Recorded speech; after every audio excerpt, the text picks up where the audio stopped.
In today's video, we're going to be testing the new Babolat 2025 paddle rackets and finding out which ones are our favourites. Let's do it. I'm joined today by Ollie, who is a high-ranking sponsored Babolat young player, and Stan, who is part of the Everything Paddle team and also a high-ranking young player in the UK. Babolat are one of the biggest paddle brands used by some of the best players in the world. Let's look at the main differences in the range. So with the Babolat 2025 range, there are three main different product lines. You've got the Viper, the VERON, and then the VERTUO.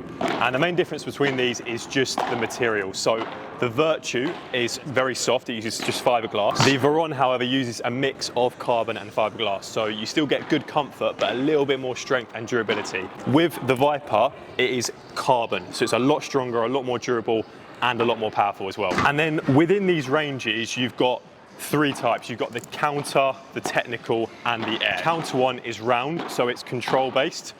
The air one is a hybrid shape, so it's a good mix of power and control, but it's also very maneuverable, going to give you a fast swing. And then the technical is the diamond shaped model, so very attacking, very good for power. If you're a beginner or early intermediate player, I'd recommend the VERTUO range. If you're intermediate level, I'd recommend that VERON range. And if you're late intermediate to advanced, I'd recommend looking at the Viper range. So today we've got me, Stan, and Ollie, who are all very different style of players. Ollie, a very defensive control player, so he would use the counter Viper. Me, I like to play with a mix of both power and control, so I'm going to use the air one, and then Stan using the technical because it's very powerful. We had some time to test out these Babolat Viper rackets, and one thing I didn't mention is how they all have a longer handle as well. So for the smash, they're very fun to play with. You can hold it low in your hand like you're holding a hammer, and then throw the racket to kick the ball out of the court. That was good. It's big. Oh. No. Clean. Go. Get back, Ollie. Go. After we had our fun kicking it out, we then practiced some flat smashes, trying to bring the ball over the net as far as possible. Interesting, as Ollie is using the counter Viper, which is the round shaped model. It's still very powerful because of the strong carbon material. Stan is using the technical, which is designed for a lot of attack and the smash. However, Babolat's idea is to create, with even their control models, that when you want to go for the shot, you can still get a lot of power with the smash and it won't hold you back. Right, enough of this messing around now time for our game. I put in a group chat that I needed a fourth, and this legend Jamie turned up to partner to take on Ollie and Stan, which will be a tough task. I was going for the win, but also looking forward to testing out how the Air Viper would play in my hands.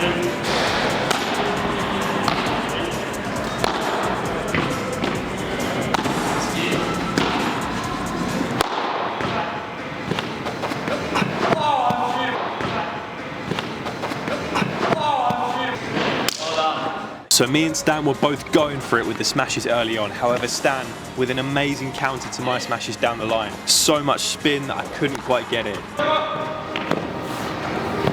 Yeah, I see you.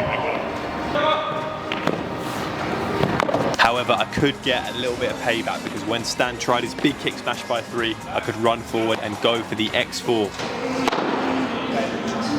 And just a reminder, Stan is using the technical Viper, the red model, which is the most attacking on the left side. Ollie using the counter Viper, the most controlled defensive model, on the right side. And then I'm using the Air Viper. That is versatile and in my opinion can be used on either side or either style of play, but more suited for fast volleys and overheads.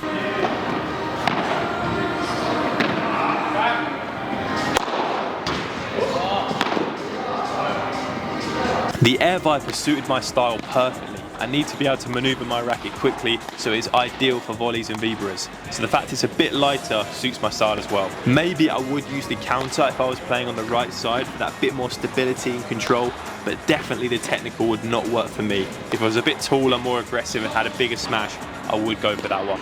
Now obviously I have these models in stock at my online paddle store, Everything Paddle, so you're probably thinking, oh, you're obviously not going to say anything bad about them. And you would be right. However, my defense would be that I only choose the best brands, best rackets used by the top players in my store, and these rackets genuinely are class.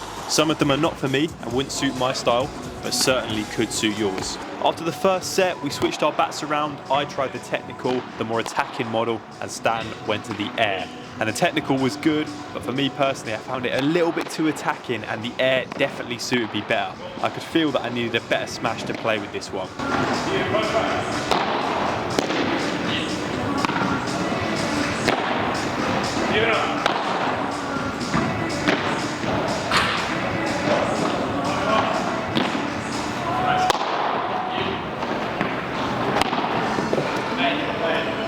So one other thing about these Babolat bats is they all have a slightly longer handle than most rackets. So a longer handle can be good for players that like to play a two-handed backhand, which I don't love personally when players do it, but it can work in paddle. It can also help get more leverage on the smash, and you feel like when you hold it low on the overheads in general, you can get a lot of power. And of course, if you have larger hands, it will help your comfort. The only cons of this, and the only reason I myself am not absolutely crazy about the longer handle, is they can be a little bit less maneuverable and it loses that compact feel.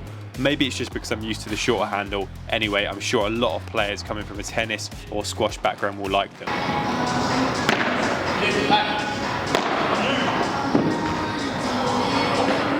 So me and Jamie took the win against the young lads over 2 sets, but the match wasn't that serious, it was more about testing the bats.